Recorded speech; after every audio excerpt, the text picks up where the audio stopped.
Hi, it's me again with CorelDraw tips and tricks. They asked me a question, how to design something to look like a bullet hole that went in, not coming out. The out one would be a little different.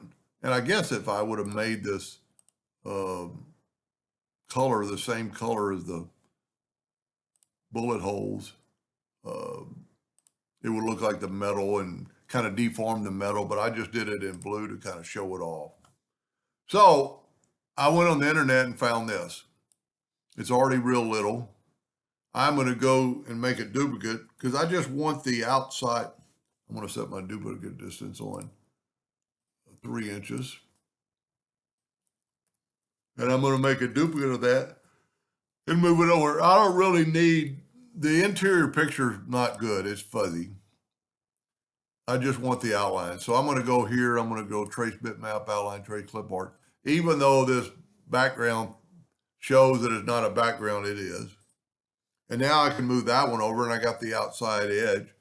I can't really use that, but I can use the rectangle tool, take the smart fill tool, fill it in with black, and now I have my black hole, and I can make it a gray. Now, I don't know if I've already said this. I'm the first one to admit I am not a graphic artist, but I like playing. So I'm going to take the size of the bullet hole, put it about right there, and I'm going to make it black, and I'm going to take away the outline. And then we kind of need, this is my representation of this. It's kind of got a shiny edge and a dark edge, and you could play around with this and make it quite a bit better. But what I'm going to do is I'm going to take a duplicate of that, Control D, and just move it down a little bit. And I'm going to left click, right click, and I'm going to fill that in with white. And I'm going to move that out of the way for a second. It's way over there in the darkness or in the light. I'm going to get rid of that. I'm going to select my white and put it back. But that looks terrible. So we're going to go to Effects, Blur, and Gaussian Blur. And we're going to blur that guy. You can actually go too much where you can't see it because the blurring is kind of a transparency. So you can play around that to wherever you think's good and then go with that. Now I'm going to hit the plus key again and then left click, right click, and I'm going to fill that in with white right now. It doesn't really matter. I'm going to move it over. I'm going to get rid of my elliptical. Now I'm going to bring this back.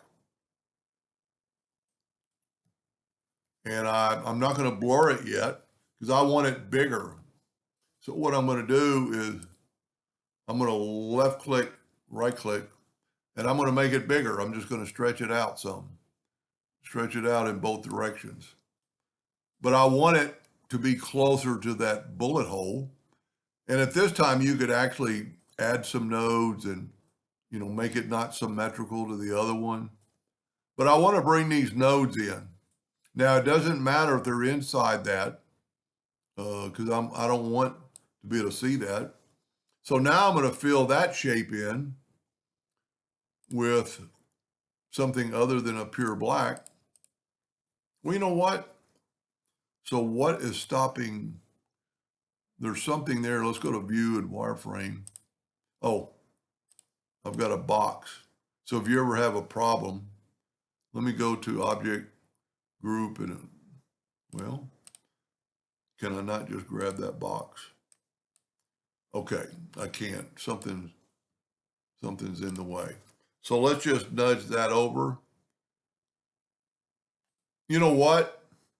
That's what it is. That is our box from our blur. So what we can do here, let's go back to, because when you blur it, it basically has a bounding box, if you can see, and that's the blur to it. So what we're going to do, we're going to manipulate this hole.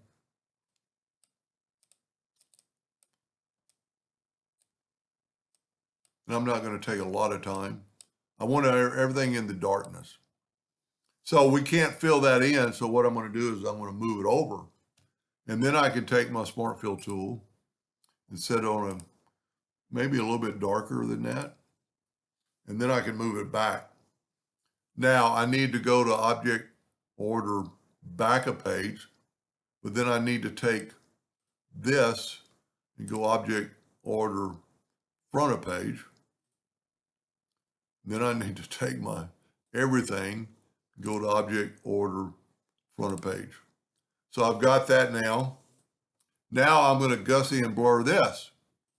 So let's just look, because I mean, that's too perfect. So I've got it selected. I'm going to go to Effects and Blur, Gaussian blur. You know, there's a lot of blurs, feathering, and, you know, we could try feathering.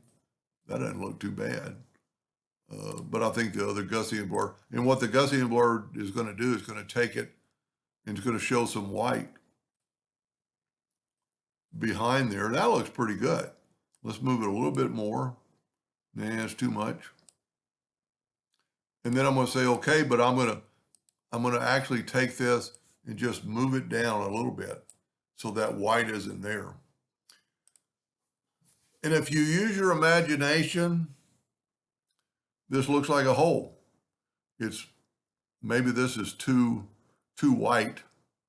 Let's add a little more gray to it. And let's go to Bitmap Effect, Blur and Gaussian blur, and let's unblur it a little bit.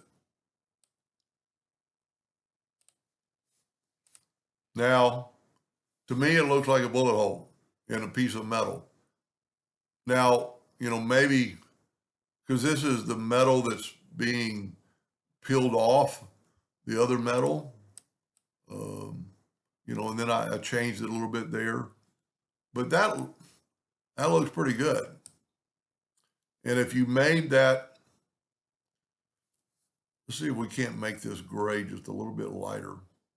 So I'm going to take the Smart Fill. Well, I'm just going to go right here. Now we're the same color and see the hole. So let's back up here and let's go a little bit lighter. And to me, and take away the outline, it looks like it's conformed the metal. Now, I'm going to say it one more time. I am not a graphic artist, but I like playing around with this. You know, I might even play around with it more because it's got more jagged edges kind of stream than mine. And you could quite possibly do stuff with that. You know, you could add nodes, add quite a few nodes. And because the blur is going to stay in there. You could go like that and have it come back. I don't think it looks any better than I had, but you get the idea. Anyway, I hope that at least gave him some ideas, and thank you for watching.